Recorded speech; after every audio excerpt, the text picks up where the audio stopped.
What if a single whispered insult could unravel a billion-dollar empire of deceit, buried deep in the halls of Congress? What if one careless phrase, spoken in arrogance, ignited a chain reaction that tore open a hidden machinery of corruption? This is the story of Jasmine Crockett, a woman who turned humiliation into power, who transformed shame into evidence, and who brought a corrupt system to its knees.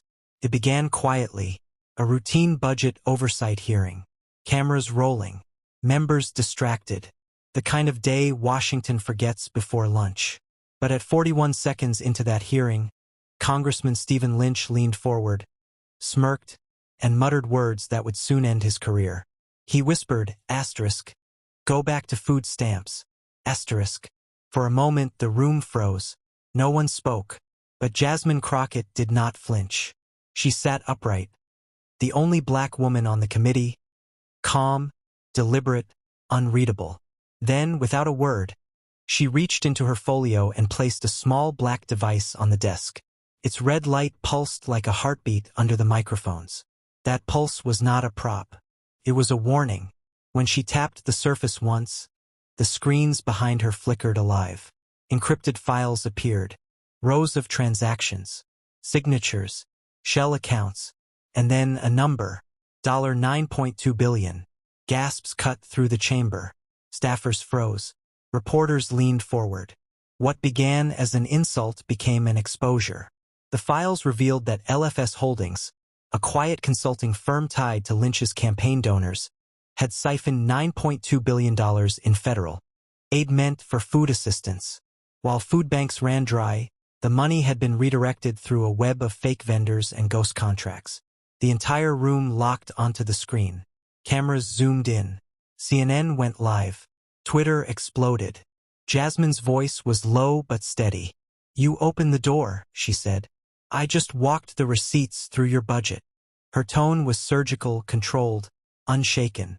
One slur had become a reckoning. But that was only the beginning. The device pulsed again. Red, slow, steady, like a warning drum. Another tap. The screen shifted, new files, new code names.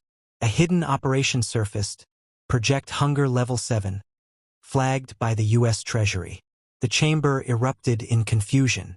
Aides whispered, "Shut it down." Too late. She leaned toward the microphone. "Let's see," she said, "where the money really went." On live television, she opened a folder of unsealed PDFs, each showing internal transfers from social aid programs to defense subcontractors. Ghost accounts. No oversight. No trace. Every document carried a Treasury watermark. Every page carried Lynch's signature. The hearing collapsed into chaos. Lynch barked orders to staff. Reporters rushed out of the gallery. Phones lit up across the city. Then came the video.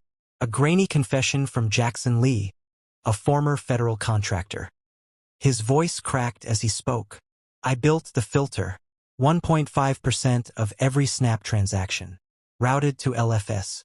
Lynch approved it." The room detonated. Committee members scrambled.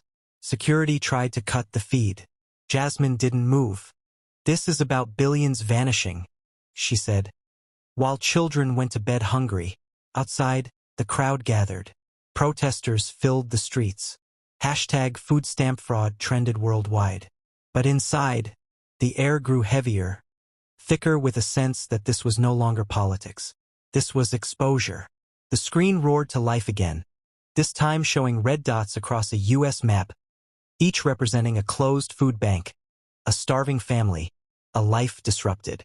"Each dot," she said, "is a consequence.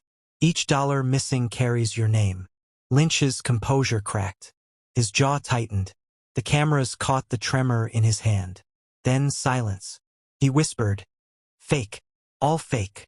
Jasmine slid a printed Treasury ledger across the table to Congressman Raskin. Raskin compared signatures, nodded slowly.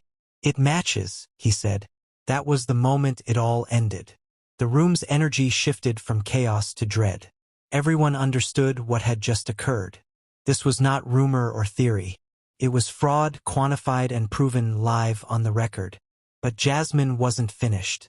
She clicked again. The next slide was not numbers, it was faces.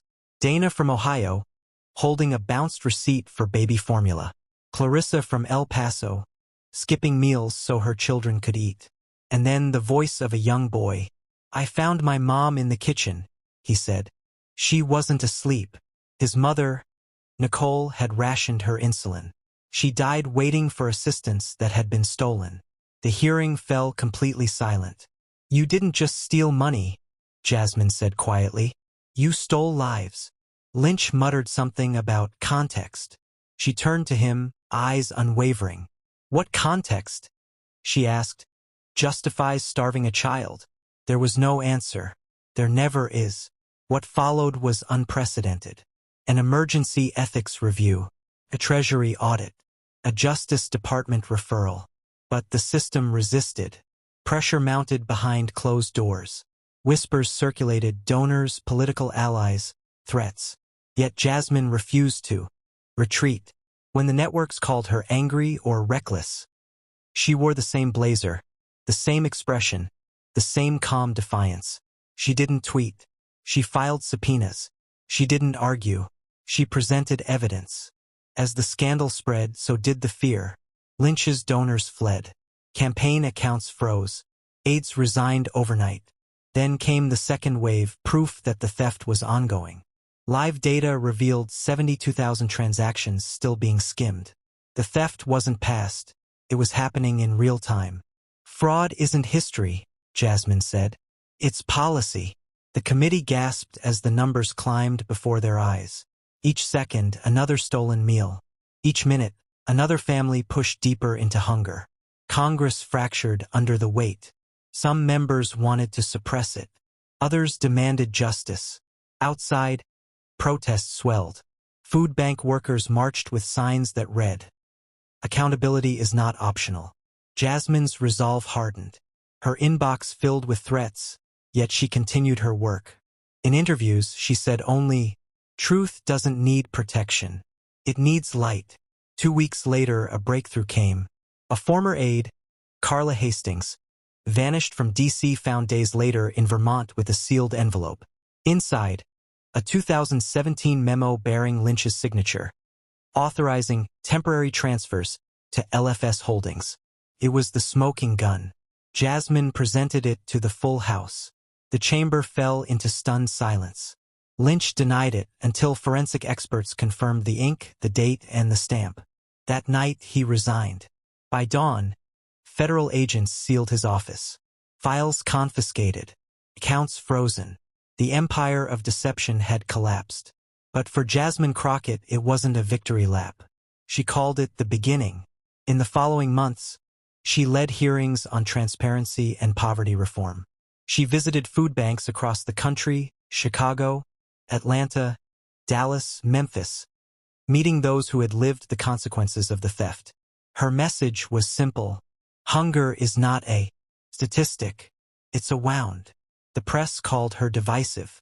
Communities called her necessary. When the White House Summit on Poverty convened, Jasmine spoke in the East Room. Her tone was calm, but her words were precise. If aid is profit, justice must be policy. That line became the turning point. A bipartisan reform bill passed within months. A new oversight office was created. And for the first time in decades, federal welfare data became fully transparent to the public. In the end, her voice reached far beyond Congress. Across millions of homes, people who had once felt invisible saw themselves reflected. The woman told to go back had gone forward, turning insult into accountability and silence into action. The story of Jasmine Crockett is not about one man's fall. It's about a nation forced to look in the mirror. A reminder that corruption thrives not in darkness, but in the comfort of apathy. When power mocks the powerless, truth eventually answers. And on that day in Congress, the answer was heard loud and clear. If you've ever stood in a grocery line counting dollars on a food card, if you've ever been told you don't belong, if you've ever waited for help that never came, this story is yours. Because Jasmine Crockett didn't just take down Stephen Lynch. She gave voice to millions who were never meant to be heard. A whisper became a movement. and a single slur exposed an empire of lies. The lesson remains: never underestimate the power of truth, especially when it finally speaks for itself.